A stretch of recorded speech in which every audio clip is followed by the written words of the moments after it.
'Tis the season to shine with H&M. Discover the holiday collection and find fashionable pieces for your wardrobe or for under the tree. Get inspired and dazzle with this year's glam. From tuxedo styles, bow detailed pieces, impressive prints, and more. From unforgettable looks to unforgettable gifts. With fashion finds to home decor, find it all at H&M. Treat your loved ones and yourself this season. Shop in-store or at hm.com. This episode is brought to you by Vital Farms. Isn't it bullshit to have to question where your food comes from? At Vital Farms, you can trace your pasture-raised eggs all the way back to the source, the pasture. On the side of each pasture-raised carton of eggs, you'll find the name of the farm where your eggs were laid.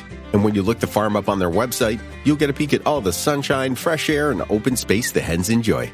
Learn more and find out where to buy them at vitalfarms.com. Vital Farms, keeping it bullshit-free. This episode is brought to you by Klaviyo, the platform that powers smarter digital relationships.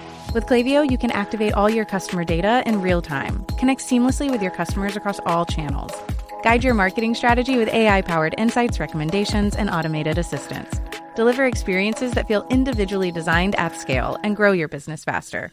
Power smarter digital relationships with Klaviyo. Learn more at klaviyo.com/Spotify. That's KLAVIYO.com/Spotify. Welcome to the Human Capital Innovations Podcast, your go-to source for personal, professional, and organizational growth and development. We hope you tune in often for all things people management, organizational development and change, organizational leadership, and social impact related. Maximize your personal and organizational potential with Human Capital Innovations Podcast.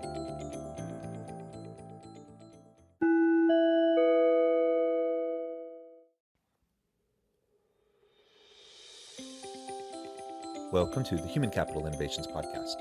In this HCI podcast episode, I talk with Cantey about the stakeholder-centered coaching method.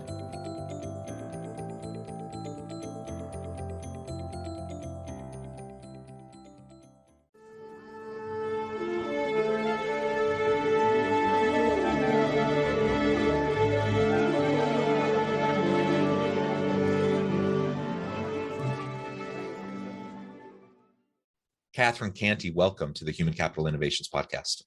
Thank you so much for having me, John. Yeah, I'm thrilled to be with you today. You're joining us from South Carolina. I'm here in Orem, Utah, and we're going to be talking today about stakeholder-centered coaching method. This is a really interesting topic to me. I think looking at business vitality and how to get past the digital divide in the modern workplace, particularly during this COVID period, I think is really important. And we're going to explore that from this stakeholder-centered coaching method kind of a perspective. As we get started, I wanted to share Catherine's bio with everybody. Catherine Cantey is a tenacious connector and recovering banker. She is a leadership coach helping high potential managers turn into senior leaders. And her sales program for business to business selling is creating exceeding results. Catherine is a wife and mom and cares about closing and broadband gaps in rural communities.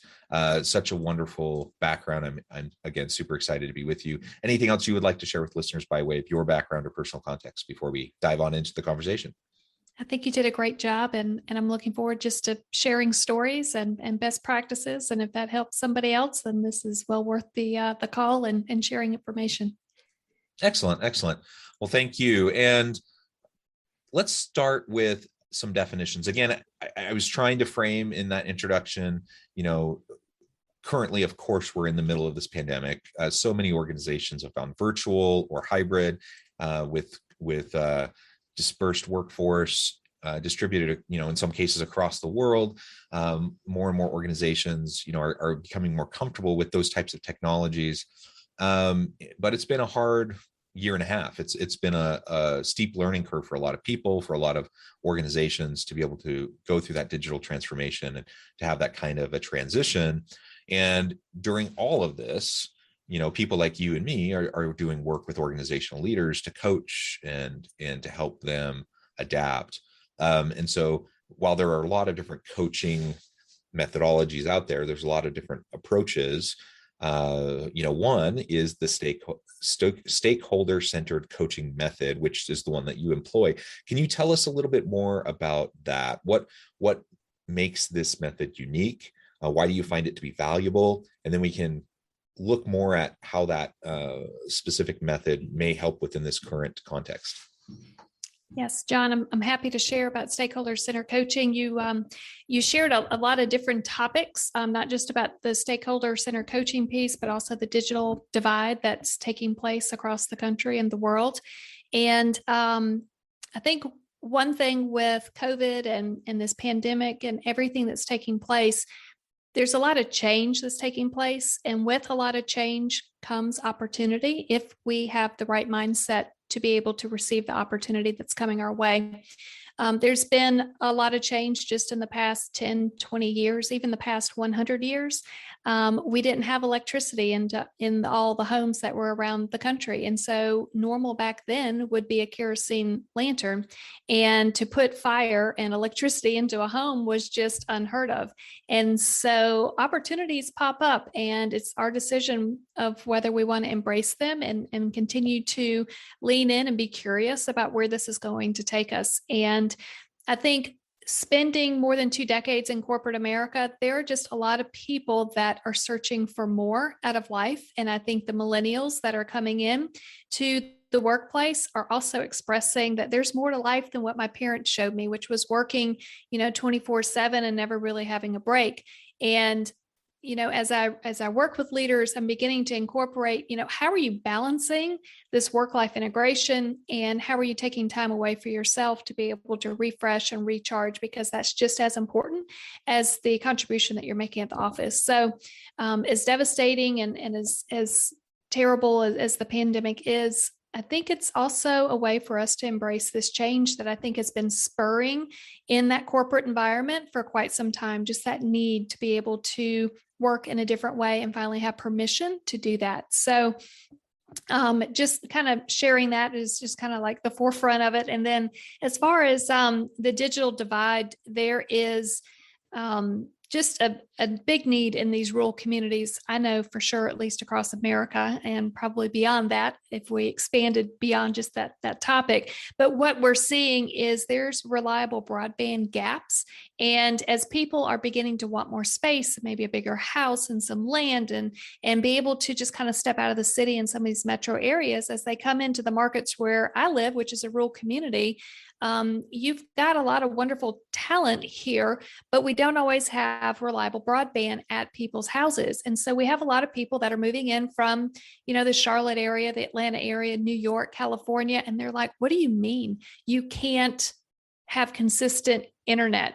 And I've got a friend that lives in California, and they live here for the summertime, just to kind of get away from the hustle and bustle. And they're here, and they had to cut their trip short because they can't get reliable broadband at their house here. And so it's pulling them back to the city because work has to continue and people have to keep working and contributing. And identifying where the gaps are is the first step. And then creating partnerships and collaborations with the providers, and then also bridging some partnerships with private and public funding to be able to help bridge that gap. It's pretty much going to be like rolling out electricity. We're going to be rolling out broadband. And we've seen a lot of really exciting changes that have been taking place. But once again, I think this pandemic is pushing on us to push a little bit further and lean into the curiosity of what does it take to take this to the next step. And you're seeing a lot of telecommunication providers step up to the plate and want to be able to help close this gap. So I know that was a long-winded answer just in regards to reliable broadband and the pandemic, but I just kind of wanted to share those thoughts first. I didn't know if you have anything before I jump into stakeholder center coaching. Yeah, no, I really appreciate that. And it resonates with me. Most of my family lives out in rural Missouri. And it's only been within the last couple of years that they've had any sort of decent, reliable, high-speed internet. And when I say high speed, it's not like where I'm at, it's not like gigabyte internet, but it's certainly better than, really what they had for so long until I think they were still on dial-up until like 10 years ago. So, Yeah, it's if a you could really, get it. yeah, it's a really tough thing. And so, that does hinder the ability for people, digital nomads, people who want to work anywhere. And more and more organizations have gone to distributed workforce and allowing people to work remotely. And so if that's the case, why not go, if you want to live out in rural countryside somewhere and just enjoy nature and enjoy the beauties of that area, and you can do your work from there just as easily as anywhere else, and the cost of living is way cheaper and way lower, why not do that? But if you don't have reliable internet, that's a big issue. So I appreciate your comments on that and the work that you're doing to try to bridge that digital divide and help allow people to do that. That's something definitely that I've seen out where my parents live. There are lots of people that are moving out there because of the cost of living issues and just the quality of life, work-life balance issues. Yet, the one main hindrance is probably just access to reliable high-speed internet. So I appreciate that. Yeah. All right. So, go ahead. You want me to jump into stakeholder center coaching? So let's jump in. I didn't answer your first one. Yeah, let's jump into stakeholder centered coaching method. What is that? Like, what are the particular elements of that really make that stand out and something that you want to focus your work on? Yeah, so stakeholder center coaching is a method that has been around for over 40 years with at least a 95% or higher success rate with leaders. And it is measured results. And as a former banker, numbers and results are very, very important, because a lot of times you see a one and done type training class and everybody expects miracles. And we know that true change doesn't happen with a 45-minute seminar and a high five out the door. So stakeholder center coaching actually requires the leader to be able to have courage and discipline and humility to be able to engage stakeholders. And a stakeholder is going to be their manager, their peers, their direct reports. There's usually about a half a dozen of these folks. And the leader that we work with actually go to these stakeholders that are in their work environment. And we ask for them to be advocates and to be able to share feed forward information. And feed forward is different than feed back. Feed forward is we're asking for things in the future that we can do to improve upon. And it starts with a very basic framework, and it starts with ask, listen, thank. And if you look at your computer, to the left and to the right of the space bar, there's the Alt key. And I like to joke, we're sitting in these long drawn out meetings and we're kind of feeling stuck. And I've used this in my own career where I see the Alt key and it just triggers a memory. It's ask, listen, thank. And so when I feel stuck or I feel like there could be more, I'll ask a question to one of the stakeholders or even to anybody in the room.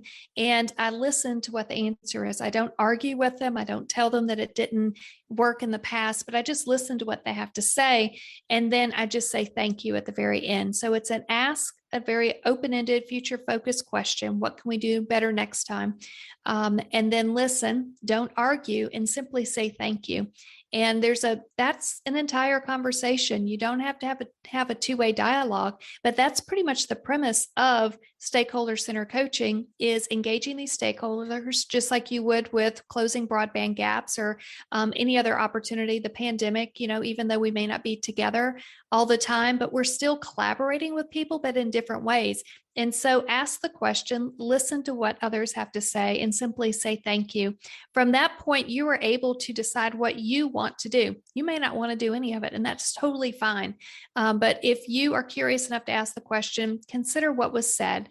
If there's a theme, 2 or 3 or 4 people are saying the same thing, there's a great opportunity there that you can actually maybe change 1 or 2 things. And really, if you want to create the change, you want to create the recognition from others, is you go back and you follow up with your stakeholders and you share what you heard, what you tried, and what you're willing to do going forward.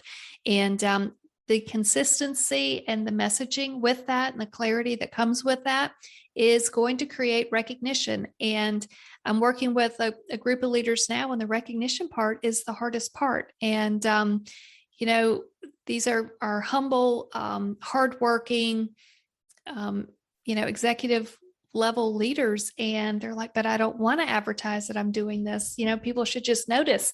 But that's part of the process, is you have to get others to retrain the way they see you.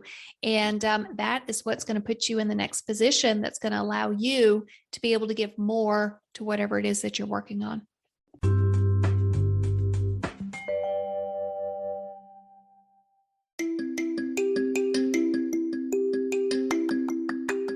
I'm excited to announce the publication of my new book from HCI Press, Bluer Than Indigo Leadership: The Journey of Becoming a Truly Remarkable Leader. Early in my adult life, I learned about an Asian proverb that translates as bluer than indigo. If you think about the color indigo, it is a brilliant, deep, and vibrant blue, what some would call the bluest of blues. To have something that is bluer than indigo is rare and truly remarkable. Contrary to popular myth, there is no one-size-fits-all or cookie-cutter approach to effective leadership.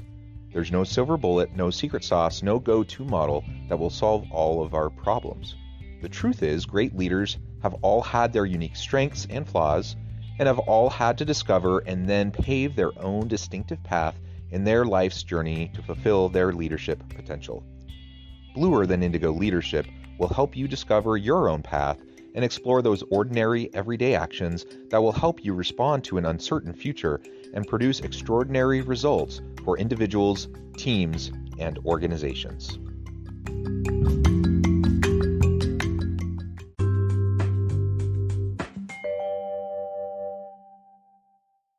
Yeah, I love that. I mean, so much there that I think we can zoom in on. And it starts really with intention, to be present with the people that you're coaching and to really truly listen, right?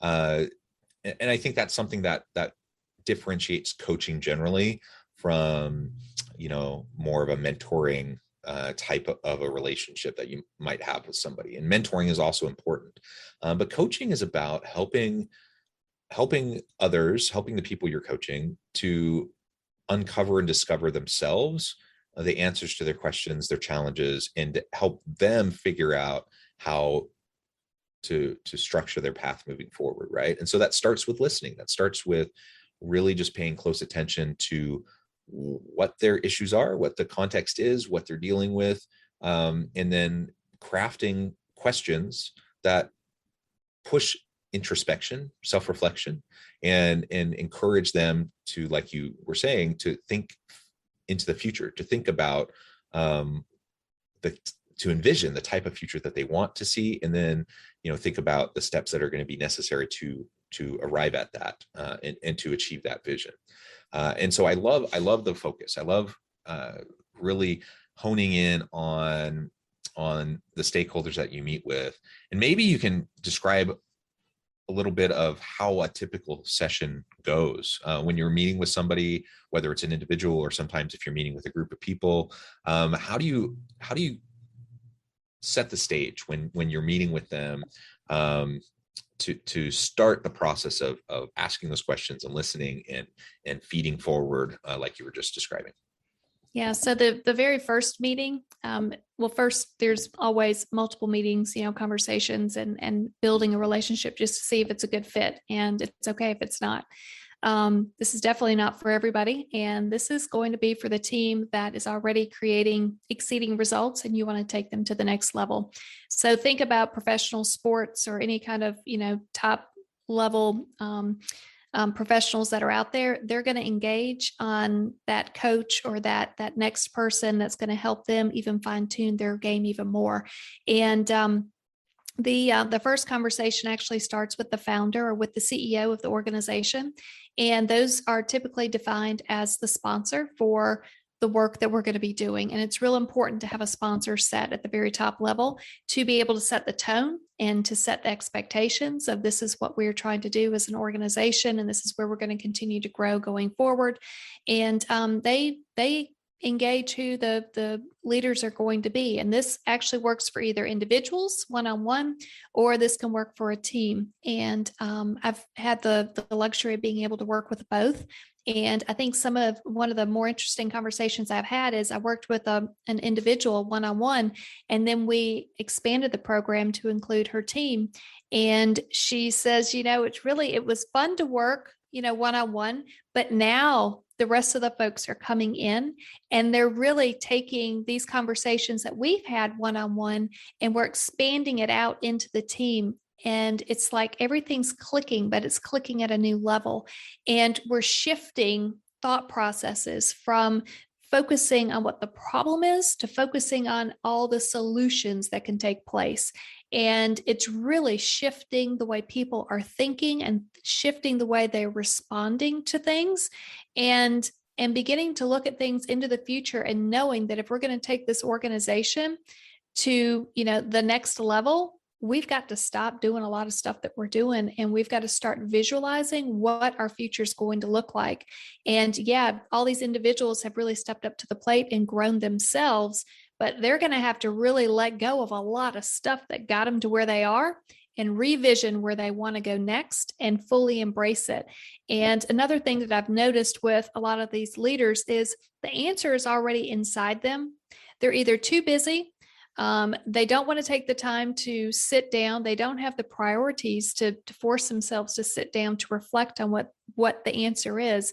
And they're totally missing opportunities because they're not taking a step back to really listen to our intuition and what our gut is trying to tell us, which we have survived off of our intuition and gut for, hundreds of thousands of years. And so now, with so many different things coming at us, it's hard and people are, responding to, cell phones and laptops and everything else that we're missing what our intuition's telling us. And so when we force in some reflection time in there, even just 5 minutes a day, they are able to listen to what they know they need to do next. They can confirm with it. They can experiment with it. They can test it 1 or 2 times, see if it works, celebrate some small successes, and then build on that. And, at the original part of this question, you asked, what does it look like? It starts with the sponsor. It starts with the person at the top who is ready for the team to take it to the next level. And that's the very first conversation that we have. Yeah, I think you're absolutely right that so many leaders just get so caught up in the day-to-day grind of everything that they're trying to accomplish. And being a leader is tough. It's a heavy weight. It's a weight that you don't get to ever let go of while you're in that role. Even when you go home at night or you go off on the weekends, or even when you're off on vacation, it can be really hard to let go of that weight, that responsibility, and just recognizing that you have a team of people relying on you to help them be successful and to help the organization be successful. And that's a lot. And so I think leaders, even with the best of intentions, often will fall into the trap of not allowing themselves the quiet time, the self-reflective time, to just be present in the moment, to really consider their vision, how that plays into their strategic focus, and how they're prioritizing their time. Even just the little things they do, like how much time they spend on email versus meeting with their people in person, or whatever. And like you said, it doesn't take a lot. Now, a leader who's not used to doing this, one of the reasons why they need coaching is because they need someone to help them learn to prioritize quieting their mind, self-reflection, those sorts of things. And so coaching sessions can be part of that, to model for them how that can happen and what it could look like. And then, it's just a matter of like making sure, even if it's a really small amount of time, 5-10 minutes a day, I would advocate for more than that, but for someone who's really busy, who hasn't been doing it, like that's a really great start, and it's going to reap a lot of benefits. And so allowing people to just reconnect heart, body, mind, to their, how they approach the challenges that they face, how they interact with their people, the hopefully the authentic connections that they're having with their people. All of that, I think, is just so essential. And while it may seem obvious, it's not obvious. Like it's a hard thing for people to do, and the vast majority of humans out there aren't doing this consistently because they're too wrapped up in just the daily grind and all the technology that's there that distracts them and grabs their attention, is vying for their attention. All of that can hinder our ability to just quiet our mind, be present, and go through those those self-reflective kinds of experiences. Yeah, they joke that, oh, we're chasing a squirrel, 1 minute, or, oh, a squirrel, you're just kind of like, oh, there we go again off that other topic. And I've got somebody else that describes it as just trying to keep all the marbles on the table, and you're trying to manage everything. And at some point you got to let something go, because you're not going to be able to do this by yourself any longer if you want to continue to grow. And I try to explain, it's going to feel uncomfortable to take that quiet time at first. And I just start with 5 minutes, because my gosh, if we can't find 5 minutes, we got bigger issues. And they're like, it's just so hard for 5 minutes. And so we'll talk about, there's free apps like Calm that you can download. And it's just a meditative app that talks to you while you're sitting there, just to get through the first 5 minutes of sitting in quiet. And then they begin to realize, after doing this for a month, and sometimes I'll just get creative and just tailor different solutions based off the group. And we did a calendar, and I just said, hey guys, I just need you to check mark which days are you able to do the 5 minutes at a minimum. And they came back, and the folks, it wasn't perfect, and I wasn't going for perfect. I was just going for the intention of trying to dedicate time and just realizing, what you're doing and being present with what you're doing. And the folks that were successful with it, it felt awkward, but I reminded them, if it's awkward, that means you're growing and you're heading in the right direction. And I said, so what happened during those 5 minutes? And they said, I figured out that I forgot to do 2 or 3 things. And before, I would never let that slip. But this 5 minutes just allowed me to recapture some items that could have slipped through the cracks, which wouldn't have been a big deal. But if it's a couple items every week, it begins to create a bigger impact. And having that time for reflection, whether it's sitting in a Calm app for a guided meditation, or whether it's just sitting in your car and turning your phone on silent for 5 minutes and just making a mental list, or just being present, just see what it can capture for you, and start small, and just celebrate the fact that you took 5 minutes and you're already ahead of the competition, because there's so many people and leaders that are out there who are responding to the squirrel and the squeaky wheel and keeping the marbles on the table, that if you could just take 5 minutes and create the clarity that you need, you're going to go ahead and accelerate beyond the other folks that you may be competing against in the business world. Yeah. And I get it. It may seem counterintuitive to people, but in this case, doing less is more, right? Yeah. Quieting your mind allows you to reconnect with your intuition. It allows you to just reconnect the body, mind, and heart, in all those different elements of what makes us who we are and allows us to make good decisions. And that clarity can then allow us to just be far more effective and efficient. It can allow us also to be more creative and innovative. And so it really should be a no-brainer. But I get it. I get why people fall into the trap. I get why people get sucked into just the grind and the busyness and the twirling and the chasing the squirrels and whatever. And ultimately, we just got to commit. We got to commit to taking that time. And that's why coaching can be so valuable. I really appreciate the focus that you take on stakeholder-centered coaching and how you shared what you've shared about that with us today and the insights that you've shared. I know at the time we're getting close to the end of our time, and I want to let you get on with your busy day. But before we close today, I wanted to give you a chance to share with listeners how they can get connected with you, find out more about your work, and then give us the final topic give us the final word on the topic for today. Thank you. Thanks, John, for having me. My website is catherinecantey.com. You can also find me at LinkedIn with Catherine Cantey. If you visit my website, there is a resource page, and you can find that at catherinecantey.com/resources. And this is where we're keeping topics of just kind of short white papers, and also some other podcasts that we've been able to share some of these stories with. So if you're interested in any of that, that's going to be out there as well. And then I've also shared some videos around why it's important to think differently. And also over the years, I've been able to work with a lot of founders and CEOs, and they have shared a lot of best practices that have worked for them to continue to be successful over all these years. So I've been able to put some of these best practices together and have created a framework called Business Vitality. So you'll learn more about that at my site as well.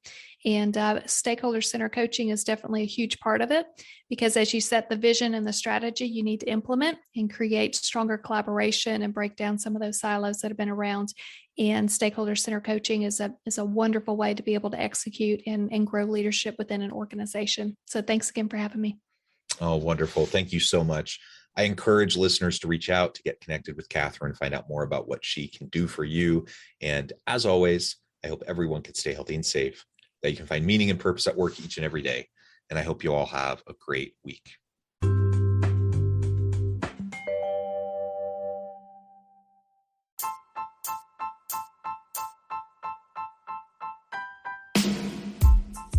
The alchemy of truly remarkable leadership.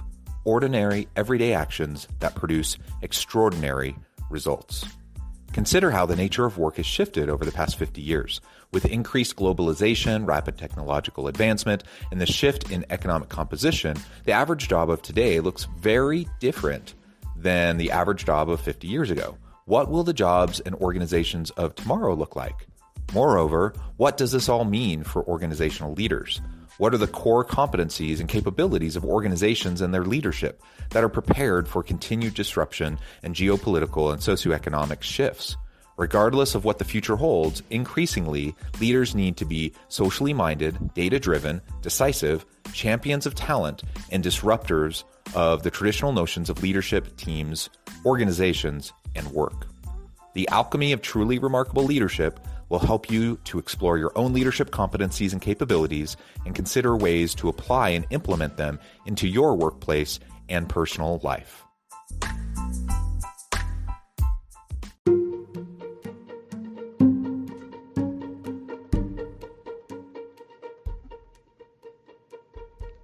Check out Human Capital Innovations magazine, Human Capital Leadership. Human Capital Leadership is a free, interactive e-magazine with the mission to help individuals, leaders, and organizations find innovative approaches to maximize their human capital potential. We publish issues quarterly in August, November, February, and May. Take a look at the latest issue and let us know what you think.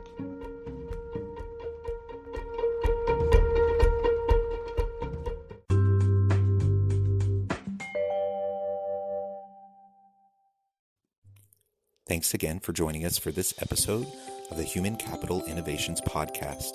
I hope you stay healthy and safe and that you have a great week.